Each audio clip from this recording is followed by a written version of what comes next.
తెలంగాణలో ఆర్టీసీ బస్సుల్లో ఉచిత ప్రయాణం చేస్తున్న మహిళలకు అలర్ట్. ఇవాల్టి నుంచి జీరో టికెట్ తీసుకోవాల్సిందే. ఇందుకోసం ఆధార్ సహా ఏదైనా గుర్తింపు కార్డు తప్పనిసరిగా వెంట తీసుకువెళ్లాలి. కండక్టర్లకు ఆ కార్డుల్ని చూపించడంతో పాటు జీరో టికెట్ తీసుకోవాల్సిందేనని టీఎస్ఆర్టీసీ మహిళా ప్రయాణికులకు సూచించింది. 6 గ్యారంటీల్లో ఒకటైన మహాలక్ష్మి పథకంలో భాగంగా రాష్ట్ర వ్యాప్తంగా మహిళలు, బాలికలు, ట్రాన్స్జెండర్లకు ఉచిత ప్రయాణం చేసే అవకాశం కల్పిస్తోంది రేవంత్ సర్కార్.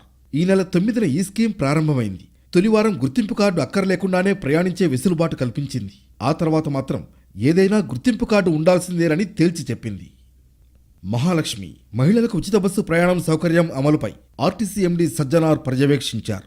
వర్చువల్గా అధికారులతో సమావేశమైన ఆయన కండక్టర్లు జీరో టికెట్ జారీ చేయాలని, ప్రయాణికురాలు విధిగా జీరో టికెట్ తీసుకోవాలని కోరారు. ప్రస్తుతానికి ఎలాంటి ఫిర్యాదులు లేకుండా పథకం విజయవంతంగా అమలవుతోందని, అతి తక్కువ సమయంలోనే జీరో టికెట్ కోసం సాఫ్ట్వేర్ను అప్డేట్ చేశారని అధికారుల్ని అభినందించారు.